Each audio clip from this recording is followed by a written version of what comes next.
Stop for a moment and answer this honestly. Why do you keep failing at discipline, even when you know exactly what to do? You've watched the videos. You've made the plans. You've promised yourself that this time will be different. And yet, somehow, you always return to the same patterns.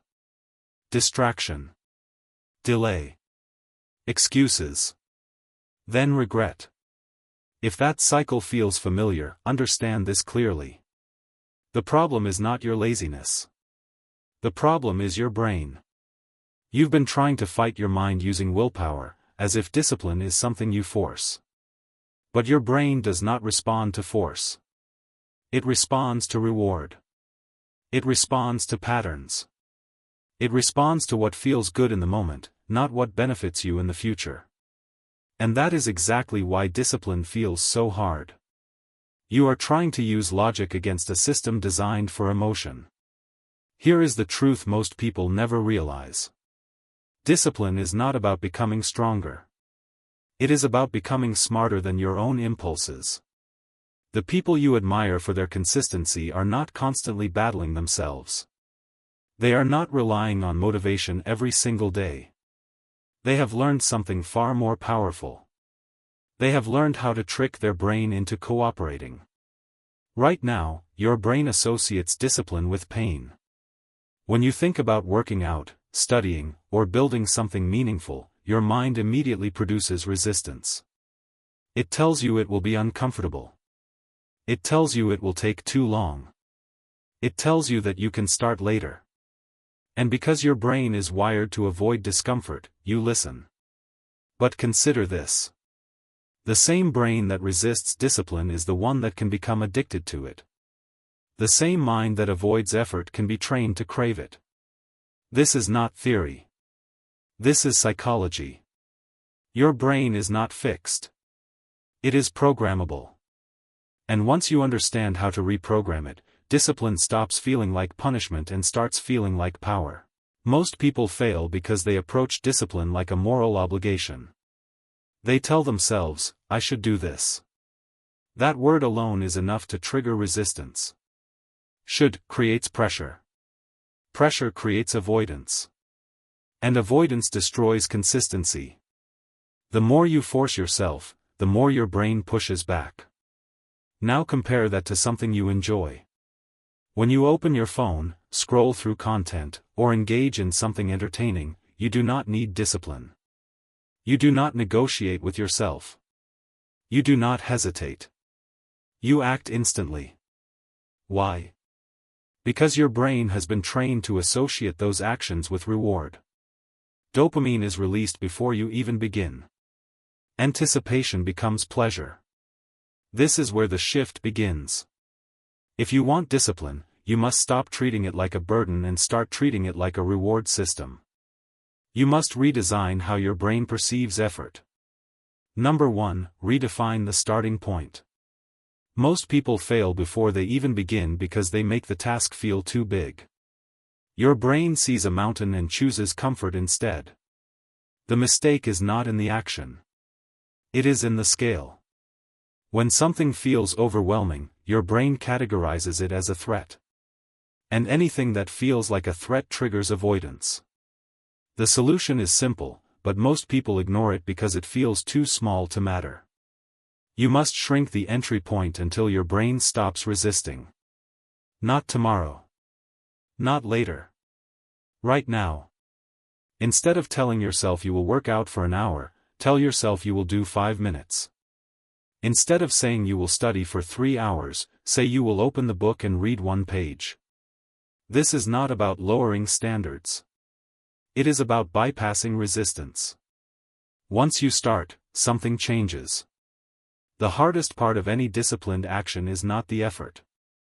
It is the initiation. Your brain builds momentum through action, not intention. When you begin, even in a small way, you break the mental barrier that was holding you back. That initial movement sends a signal. It tells your brain that the task is not dangerous.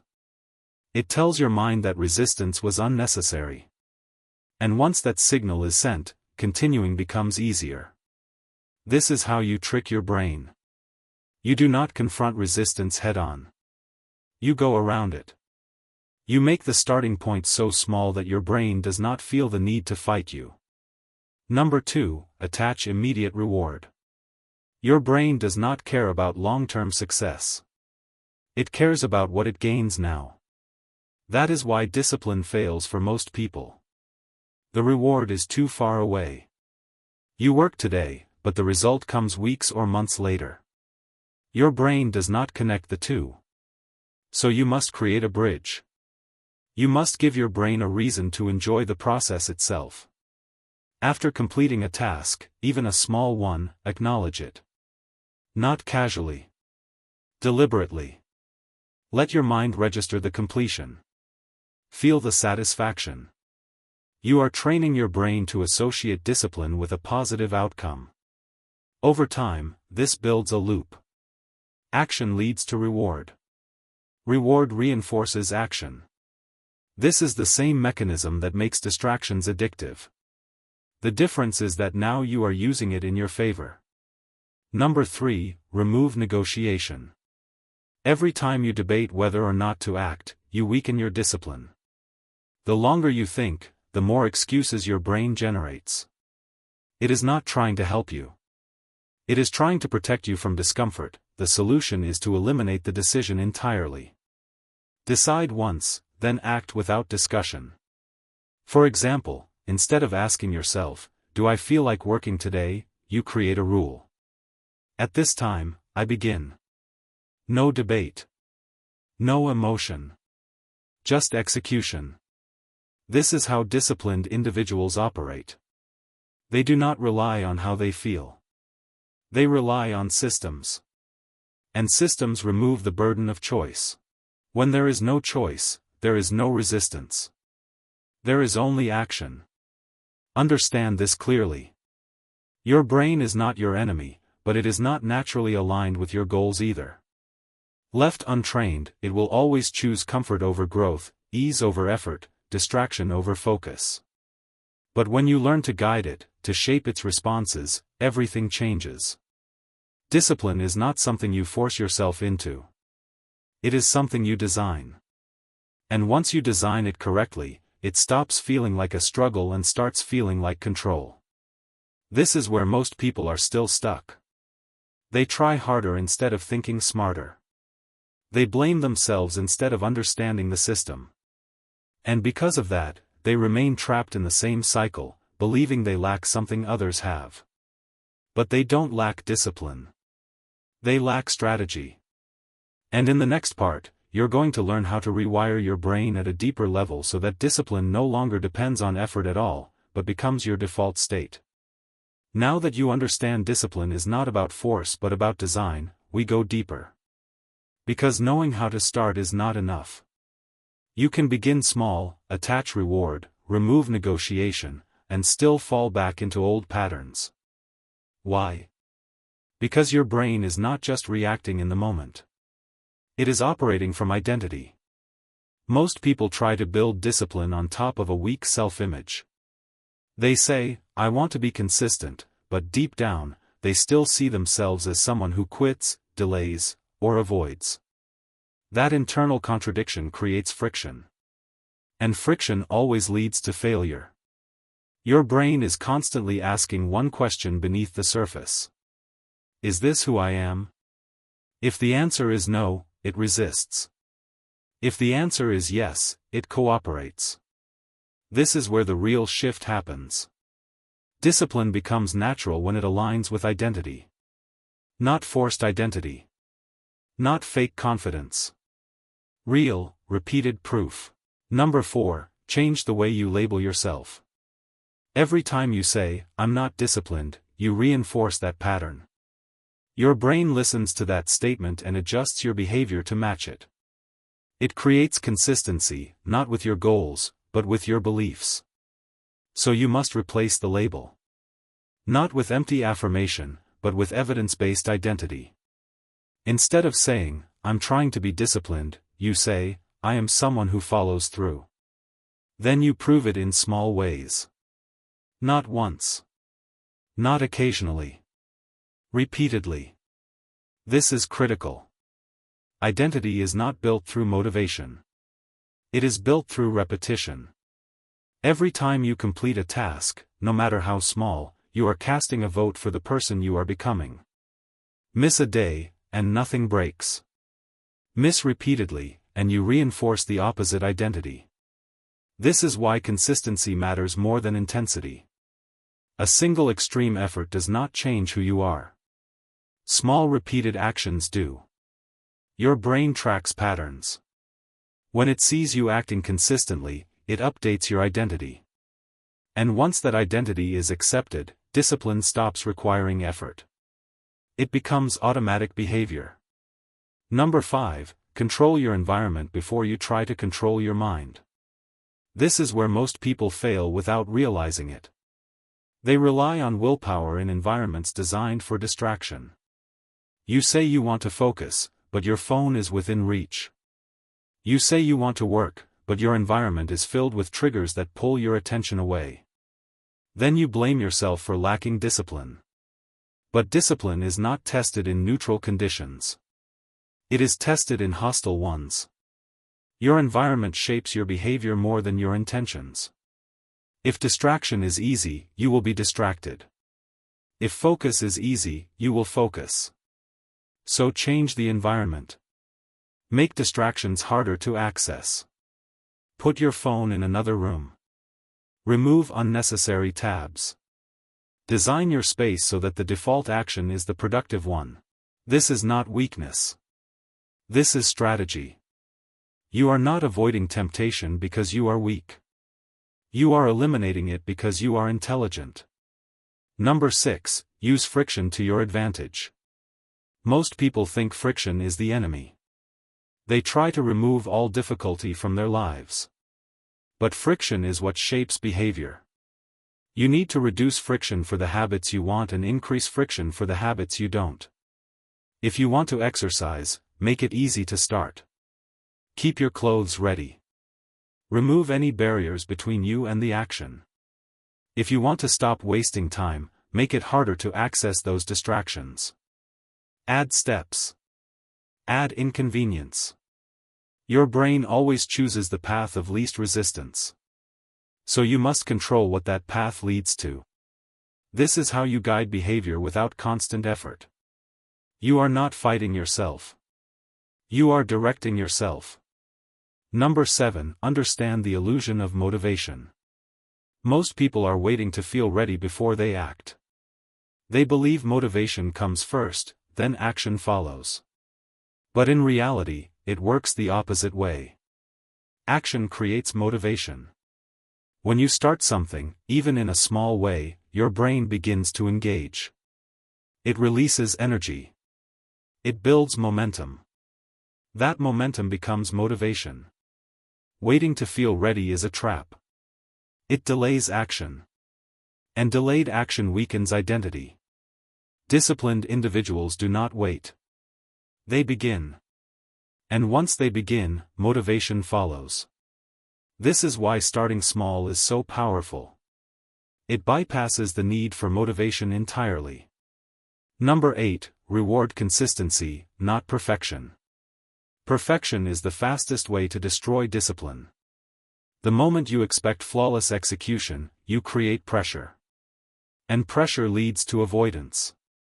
Then when you fail to meet that standard, you lose momentum completely. But discipline is not about being perfect. It is about showing up. If you miss a day, you return the next. If you fail, you adjust. You do not collapse the system because of one mistake. Your brain learns through. If you miss a day, you return the next. If you fail, you adjust. You do not collapse the system because of one mistake. Your brain learns through patterns, not isolated events. One failure means nothing. Repeated failure becomes identity.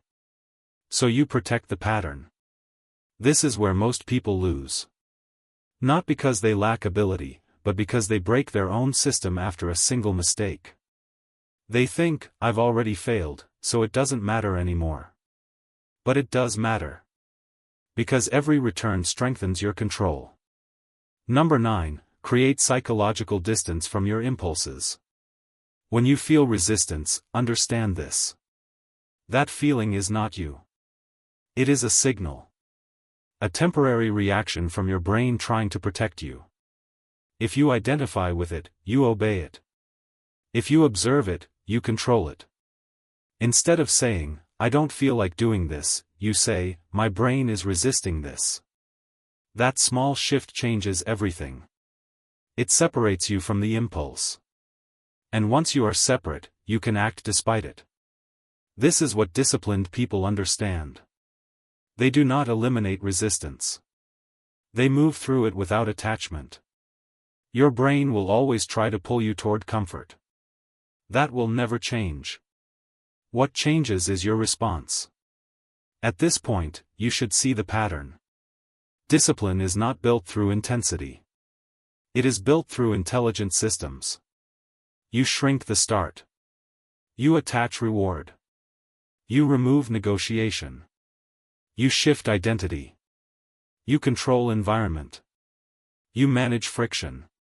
You act before motivation. You reward consistency. You detach from impulse. This is not theory. This is control. And once you apply these principles, something subtle begins to happen. The resistance you once felt starts to weaken. The actions that once felt difficult begin to feel normal. Not because they became easier, but because your brain adapted. But there is still one final layer most people never reach. The layer where discipline stops being something you do, and becomes something you are. And in the final part, you're going to understand how to lock this in permanently so that no matter what happens, no matter how you feel, you remain in control. Now we reach the final layer, the point where discipline is no longer something you chase, but something that defines you. This is where most people never arrive, not because it is impossible, but because they stop too early. They build habits, they see progress, and then they relax. They assume the work is done.